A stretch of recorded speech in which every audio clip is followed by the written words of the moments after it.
Esta no es la historia de un ataque de tiburones, más bien todo lo contrario.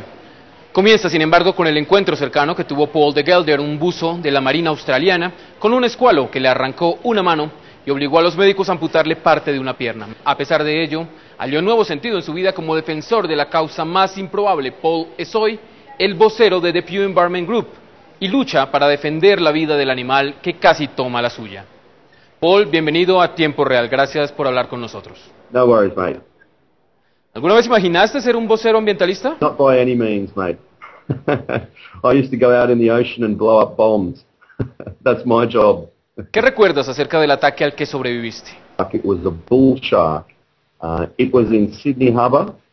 It was last year on February 11th, and I was conducting some counter-terrorism trials, pretending to be an attack swimmer, placing bombs on the sides of a warship.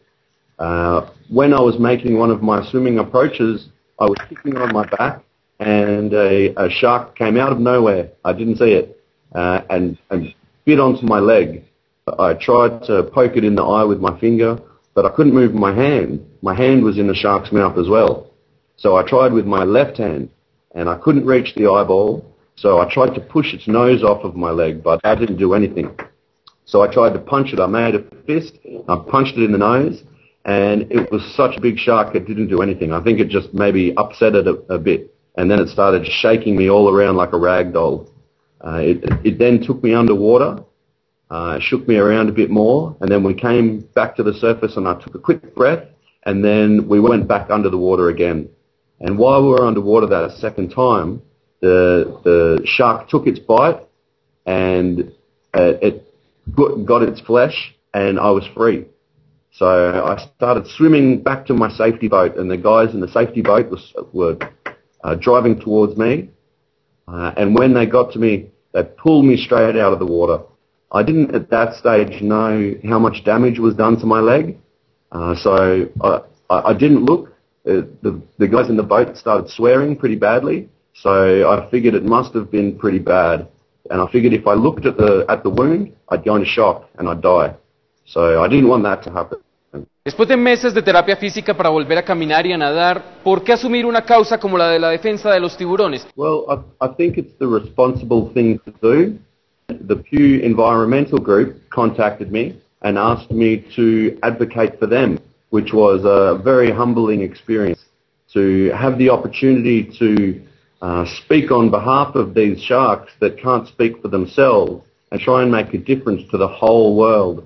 I understand the requirements for the continuation of our environment, especially the ecosystems of our ocean. And if you take the apex predator away from the ocean, then there's going to be a ripple effect which will cascade all the way down through the chain and will eventually come back on us, on humans, and it can cause a lot of trouble in our lives.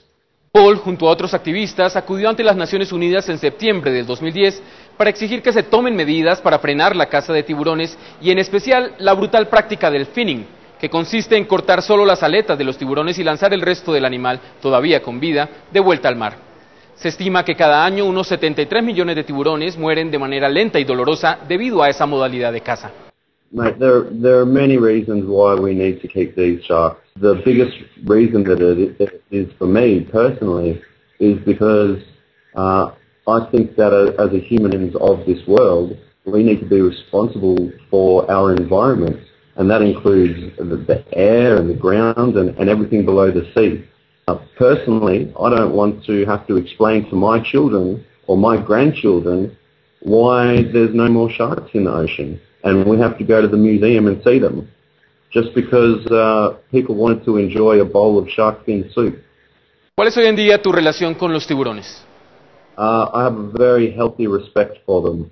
I still dive all the time in Sydney and in the harbour, and I swim and I surf, and I'm probably a little less fearful of them now than I was before. Not much chance of lightning striking twice maybe. But I have a very healthy respect for them. They definitely have their place in our environment. Para más información visite esta dirección. Yo soy Wilson Vega en tiempo real.